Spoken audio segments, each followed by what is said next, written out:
मकवानपुरको भीमफेदी गाउँपालिका जुरी खेतमा यात्रु बस दुर्घटना हुँदा 7 जनाको मृत्यु। रुकुम पश्चिममा गाडी दुर्घटना 5 जनाको मृत्यु, 13 जना घाइते। काठमाडौँ महानगरपालिकाले हटायो वीर अस्पताल अगाडिका औषधि पसल। राष्ट्रपतिको कार्यालय विरुद्ध सर्वोच्चमा 5वटा ऋण दर्ता, आजका लागि पेशी तोकियो। सामाजिक सेवाबाट ठूलो रूपान्तरण ल्याउन सकिने प्रधानमन्त्री शेरबहादुर देउवाको भनाई। नेकपा एमालेका अध्यक्ष केपी शर्मा ओलीको प्रश्न, इनफ इज इनफ भनेर किन कोही बोल्दैनन्? काठमाडौँ महानगरपालिकाका मेयर बालेन शाहलाई नापी विभागको जवाफ, नक्सामा टुकुचा छैन, देखाउन पनि मिल्दैन। काठमाडौँ महानगरको राजस्व असुली दर 30% ले बढ्यो। बैंकले बढाएको ब्याज दरमा हस्तक्षेप गर्ने अर्थमन्त्री जनार्दन शर्माको भनाई, यही साता निर्णय हुने। प्रेमगीत 3 विवादमा नयाँ मोड, हिन्दी संस्करण नेपालमा आज रिलिज नहुने।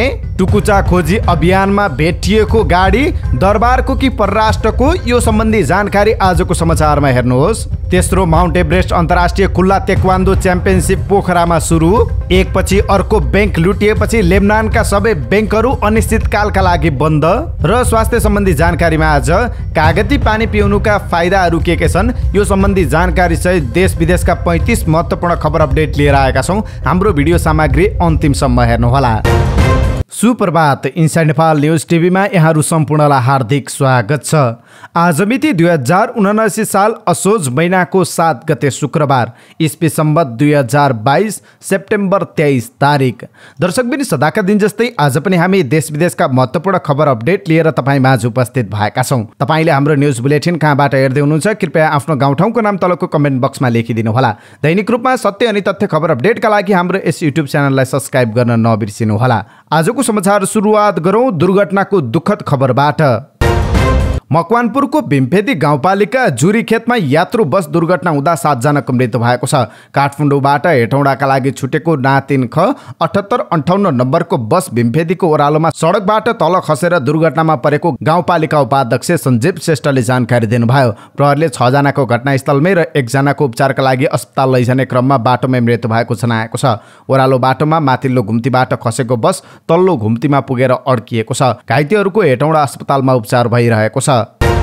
त्यस्तै अर्को दुर्घटनाको खबर, रुकुम पूर्वको भूमे गाउँपालिका 3 क्याङ्सी बगरमा भएको बस दुर्घटनामा 5 जनाको मृत्यु भएको छ।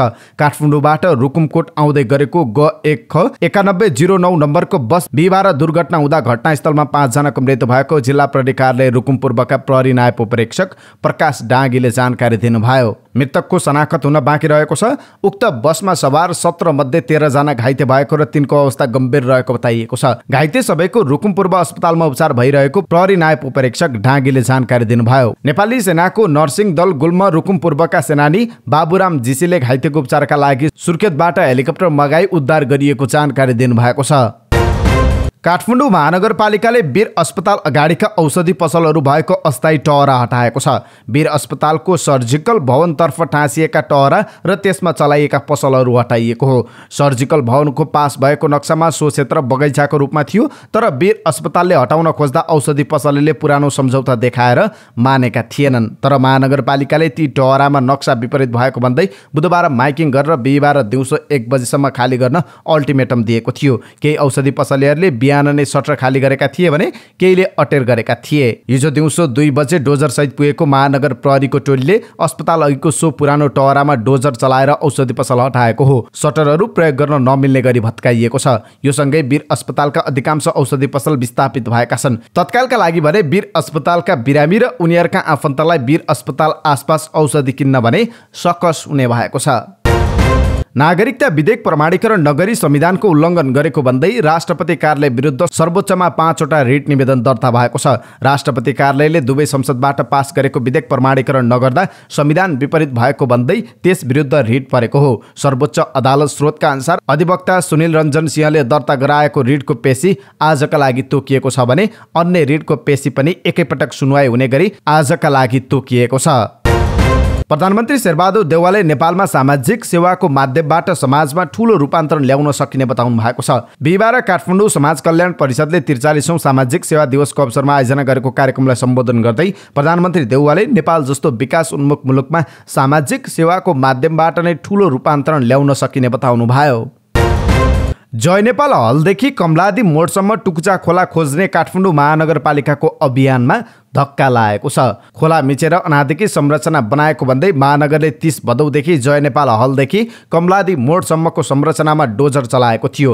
त्यस क्रममा केही निजी भवनको संरचना समेत फोडिएको छ। यस विरुद्ध सम्बन्धित घरधनीहरू अदालत गएपछि काठमाडौँ महानगरपालिकाले जय नेपाल हलदेखि कमलादी मोडसम्मको टुकुचा खोला रेखाङ्कन गरिदिन नापी विभागलाई पत्रचार गरेको थियो। विभागले भूमि व्यवस्था, सहकारी तथा गरिबी निवारण मन्त्रालयलाई पत्र लेखेपछि सहसचिव जनकराज जोशीको नेतृत्वमा कार्यदल नै बनेको थियो। कार्यदलले 21 गते मन्त्रालयमा बुझाएको प्रतिवेदनमा 2032 सालमा तयार भएको नक्सामा नै जय नेपाल हलदेखि कमलादी मोडसम्म टुकुचा खोला नभएको उल्लेख छ।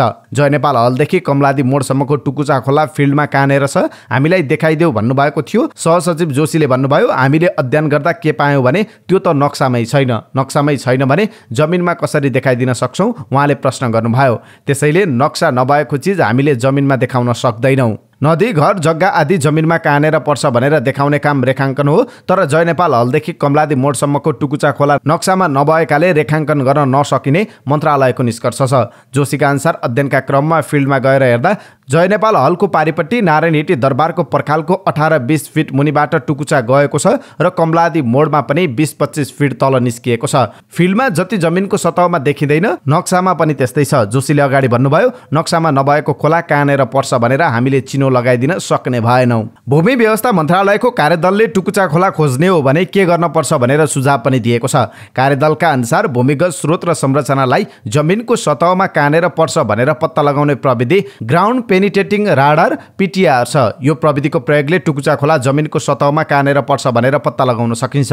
तर त्यसका लागि सुरुमा काठमाडौँ महानगरले जय नेपाल हलदेखि कमलादी मोडसम्मको टुकुचा खोला नक्सामा देखाउने निर्णय गर्नुपर्छ।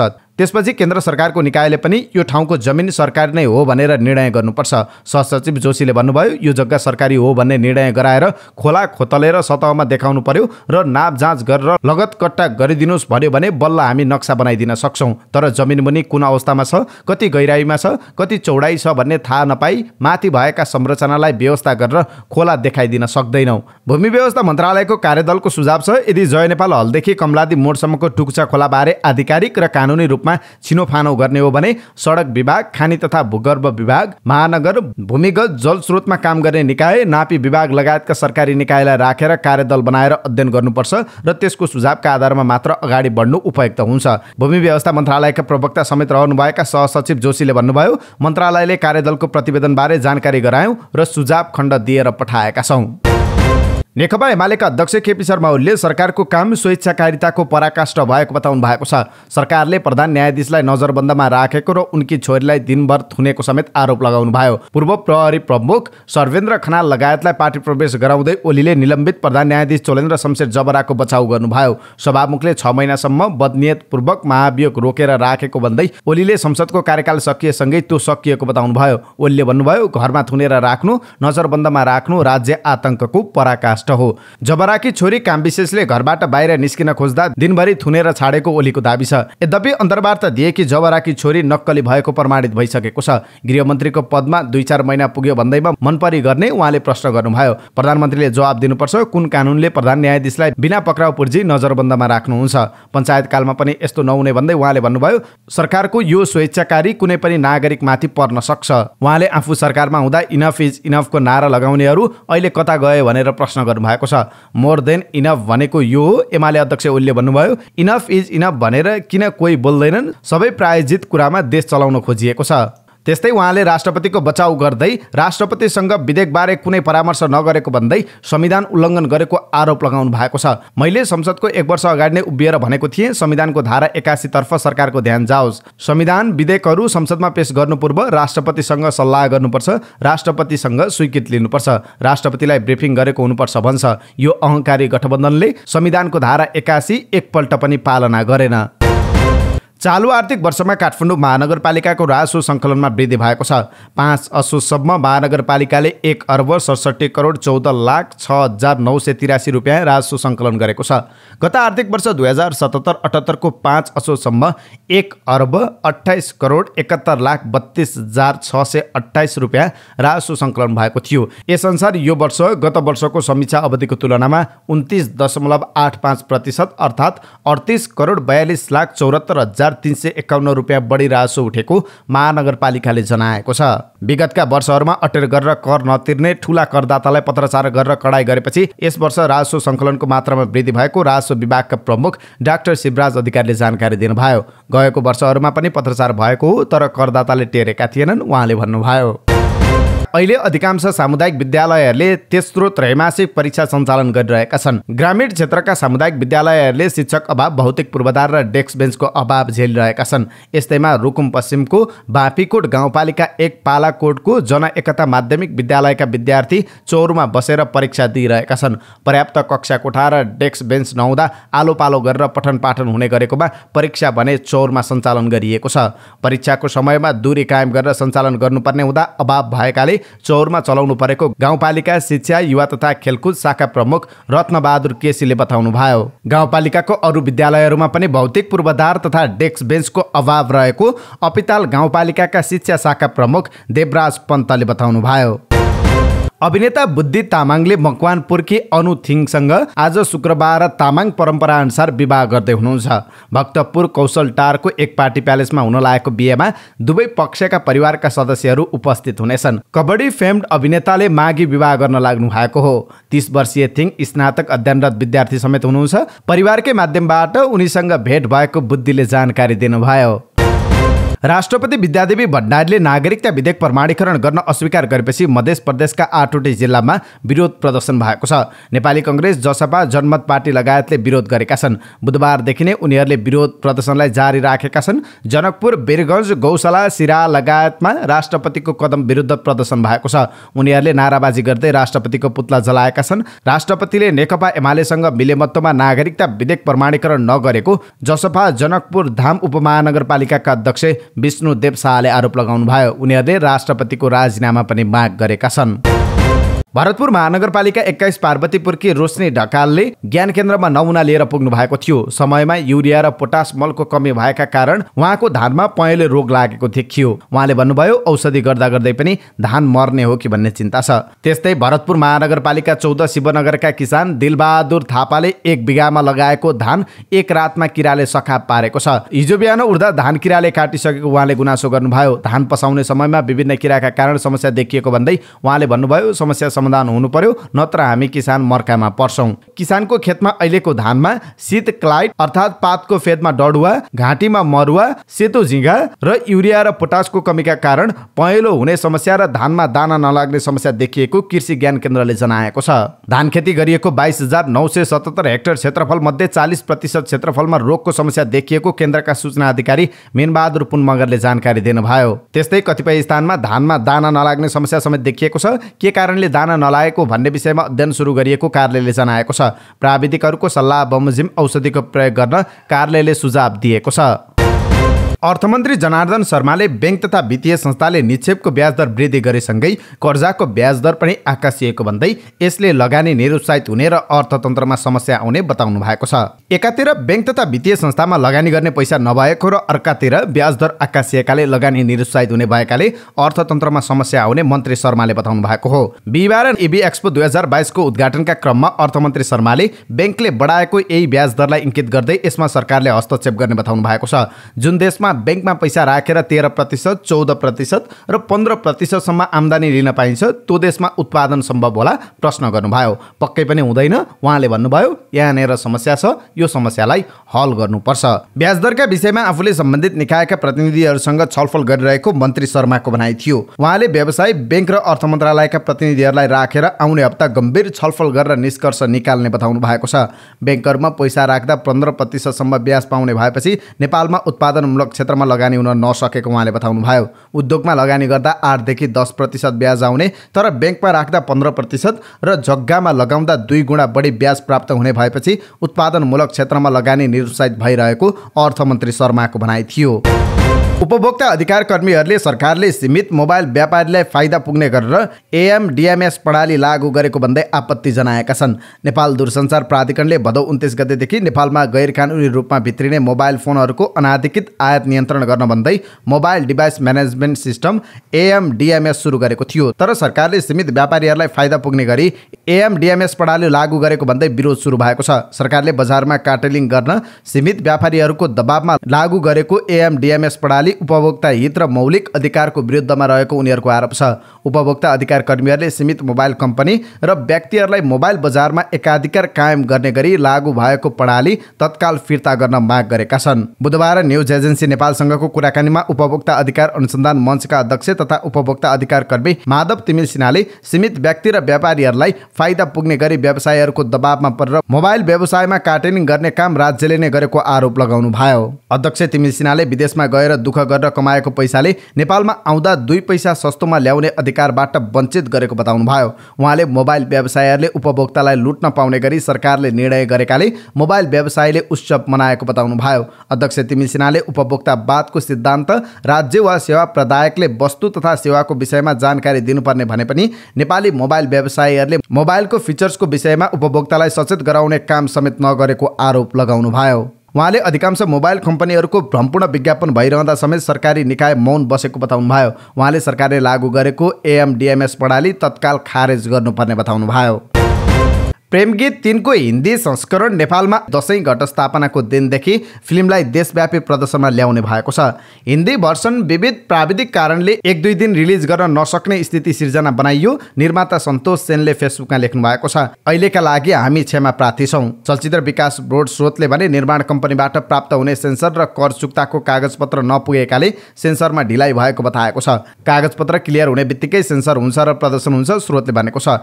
सञ्चार तथा सूचना प्रविधि मन्त्रालयले हिन्दी संस्करणको प्रेमगीत 3 लाई नेपाली फिल्मको मान्यता दिएपछि घटनाक्रमले नयाँ मोड लिएको हो। फिल्मको नेपाली संस्करण आज रिलिज हुँदैछ। हिन्दी संस्करण पनि आज नै रिलिज हुँदै थियो, तर हिन्दी संस्करणको रिलिज डेट सरेको छ। धेरै दर्शकहरूले हिन्दी संस्करणका लागि आजका लागि टिकट काटेका थिए, तर उनीहरूले हिन्दी संस्करणमा हेर्न नपाउने भएका छन्। अबको क्रममा यति बेला चर्चामा रहेको गाडी नम्बर 22J600 नम्बर गाडी कसको भन्ने सम्बन्धी प्रसङ्ग। यति बेला यो गाडी कसको भन्ने सर्वत्र चर्चा भइरहेको छ। हात्तीसारमा रहेको लक्ष्मी ब्याङ्कको पार्किङ स्थलमा 3 दिन अगाडि पुरानो विलासी गाडी भेटियो। काठमाडौँ महानगरले चलाइरहेको टुकुचा खोजी अभियानका क्रममा भेटिएको गाडी थियो चर्चित कम्पनी मर्सिडिजको कार। गाडी भेटिएसँगै सामाजिक सञ्जालमा तत्कालीन राजा चढ्ने गाडी भन्दै तत्काल भाइरल भयो। धेरैको चासो बढ्यो। विशेष गरी तत्कालीन जर्मन तानाशाह हिटलरले उपहार स्वरूप दिएको 2 मर्सिडिज मध्ये उक्त गाडी एउटा भएको चर्चा छ। खास गरी तत्कालीन राजदरबारको गाडी कसरी व्यवसायीको घरमा पुग्यो भन्दै यसबारेको चर्चा सेलाइसकेको छैन। www.nepalkhabar.com ले यसको तथ्य खोज्ने प्रयास गरेको छ। सोमबार लक्ष्मी ब्याङ्कको केन्द्रीय कार्यालय हात्तीसारबाट स्थानान्तरण गर्दा पुरानो मर्सिडिज गाडी भेटिएको हो। काठमाडौँ महानगरले टुकुचा खोलामाथिका संरचना भत्काउने क्रममा निजी पार्किङमा भेटिएको उक्त मर्सिडिजलाई उद्योगी तथा व्यवसायी राजेन्द्र खेतानको आवासमा लगिएको छ। राजेन्द्र खेतान लक्ष्मी ब्याङ्कका पूर्व अध्यक्ष हुन्। सरकारी गाडी कसरी त्यहाँ आइपुग्यो भन्ने पत्रकारको प्रश्नमा ब्याङ्कका कर्मचारीले यसलाई सिधै नकारे। उक्त गाडी सरकारी नभएको उनीहरूको भनाइ छ। एक कर्मचारीले भने यो गाडी सरकारी होइन, कवाडीवालासँग खरिद गरिएको हो।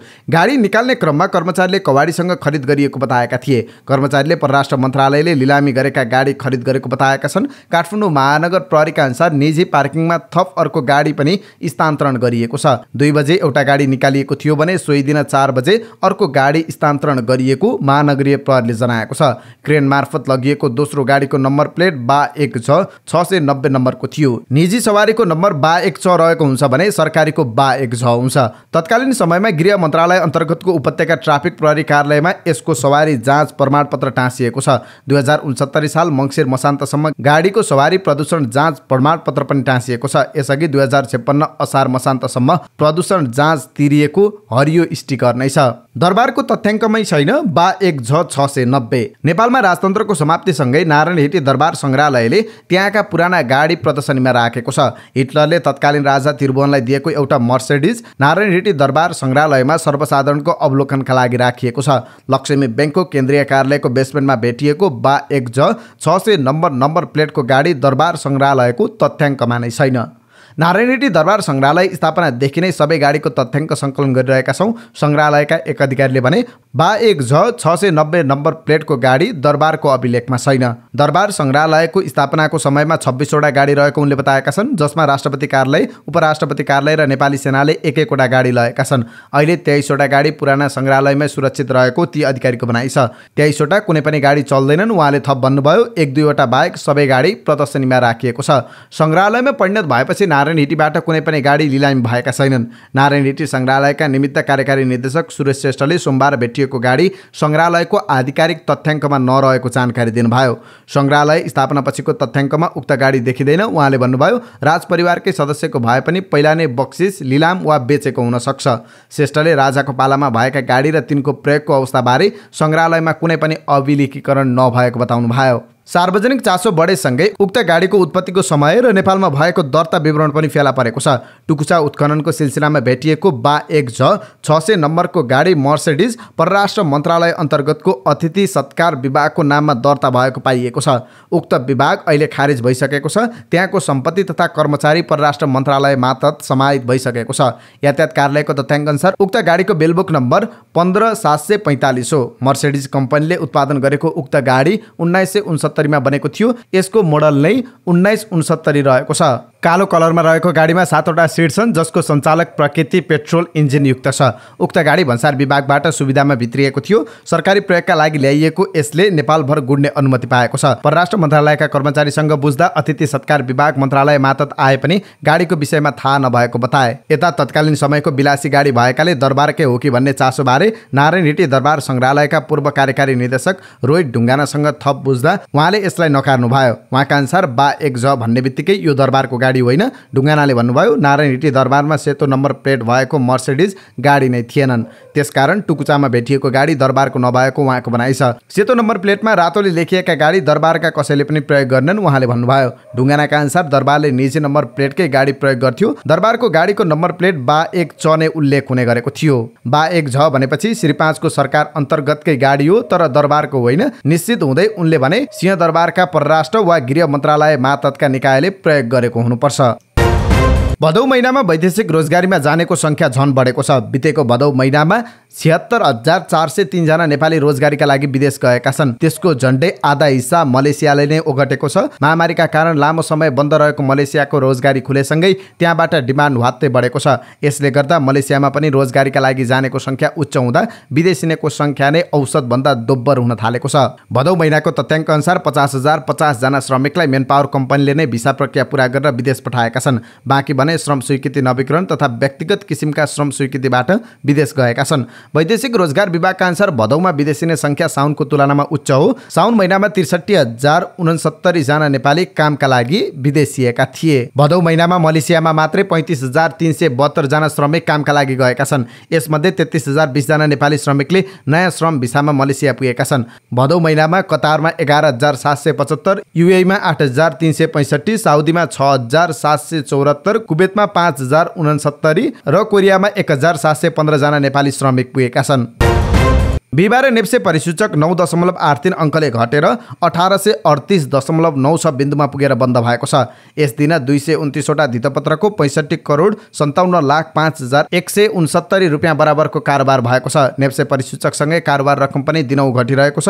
केही समय अघिसम्म 1 करोड माथि रहेको कारोबार रकम हिजो 65 करोडमा सीमित भएको छ। सेयर मूल्य निकै सस्तो भइसकेकाले अत्यावश्यक अवस्थामा बाहेक बिक्रीकर्ताले खासै सेयर बिक्री गरेका छैनन्। क्रेताहरू भने अझै सस्तोमा पाइन्छ भनेर पर्खेर बसिरहेका छन्। सोही कारण कारोबार रकम दैनिक घटिरहेको छ। साथै चाडपर्व नजिक भएकाले पनि कारोबार रकम शिथिल भएको देखिन्छ। बिहिबार साम्लिङ पावरको सेयर मूल्य सबैभन्दा धेरै 9.98% बढेको छ। कम्पनीको सेयर मूल्य प्रतिकिता 531 रुपियाँ 10 पैसा कायम भएको छ।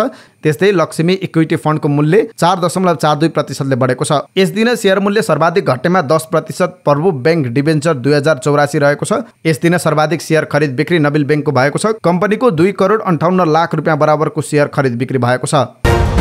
पोखरामा हिजोदेखि तेस्रो माउन्ट एभरेस्ट अन्तर्राष्ट्रिय खुल्ला तेक्वान्दो च्याम्पियनसिप 2022 सुरु भएको छ।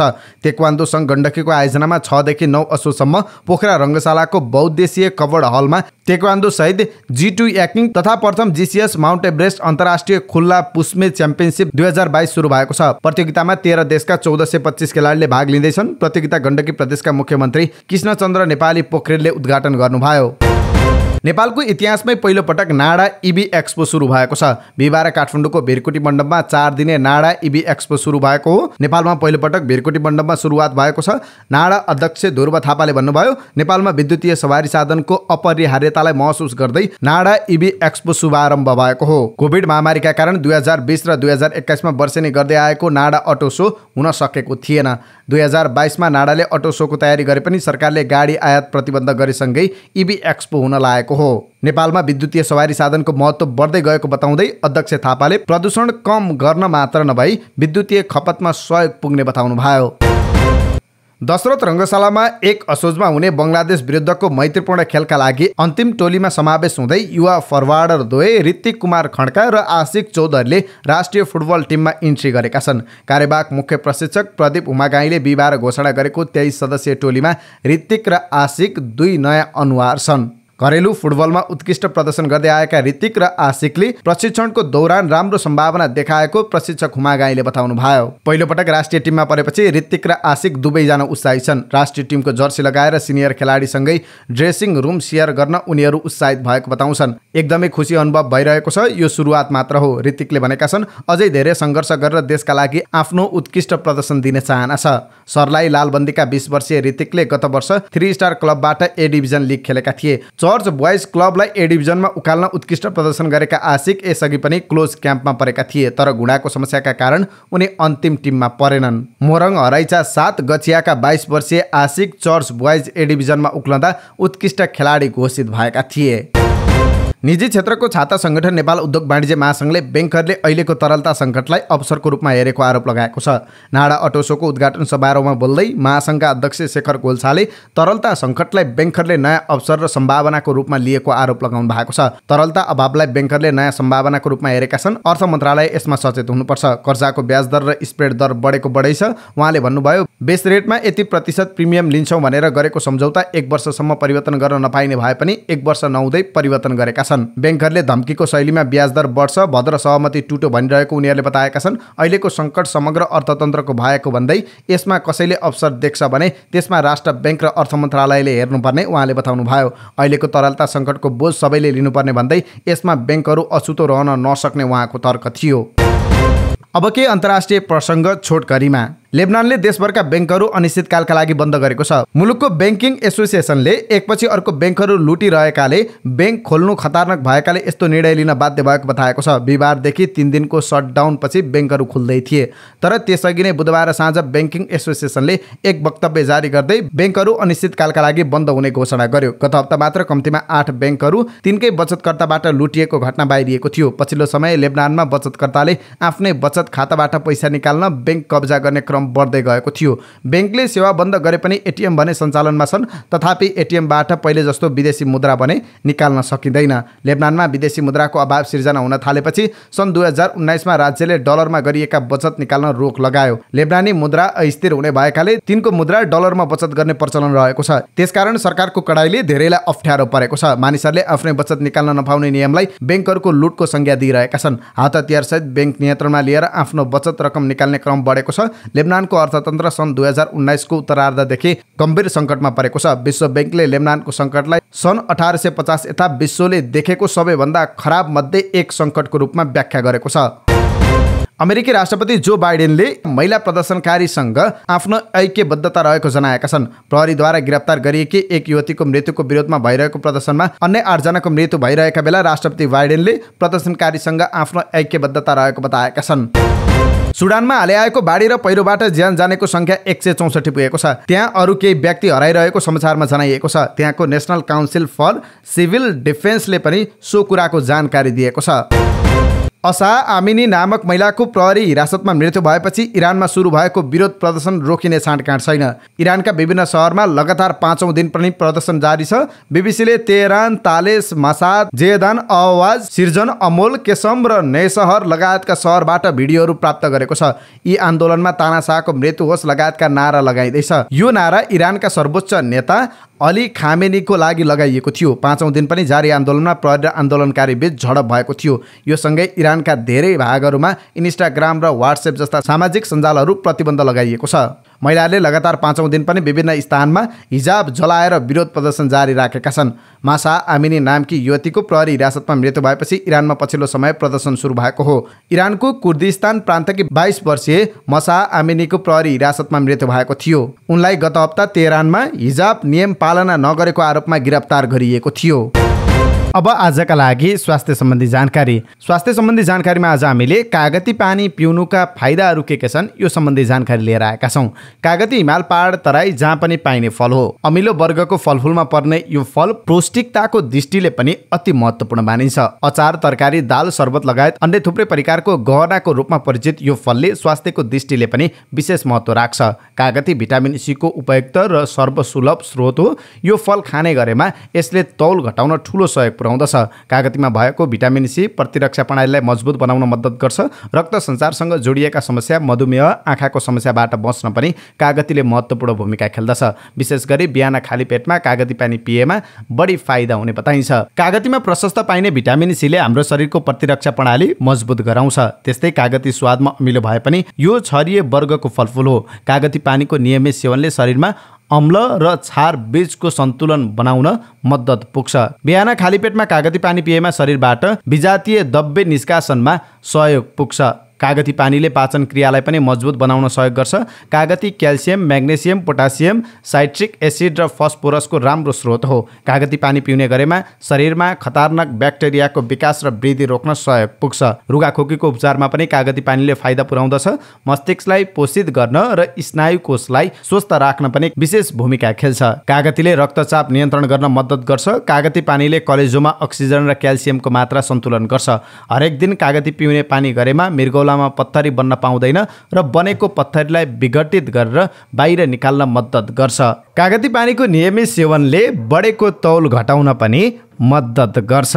यिनै समाचार सामग्री सहित हामी समाचारको अन्त्यमा आइपुगेका छौँ। प्रस्तुत गरेको समाचार सामग्रीमा तपाईँको केही टिका टिप्पणी भए तलको कमेन्ट बक्समा लेखिदिनु होला। दैनिक रूपमा सत्य अनि तथ्य खबर अपडेटका लागि हाम्रो यस युट्युब च्यानललाई सब्स्क्राइब गर्न नबिर्सिनु होला। जहाँ जाँदै हाम्रो भिडियो सामग्रीलाई एउटा लाइक अवश्य गरिदिनु होला। तपाईँको बाँकी पल सुखद रहोस्।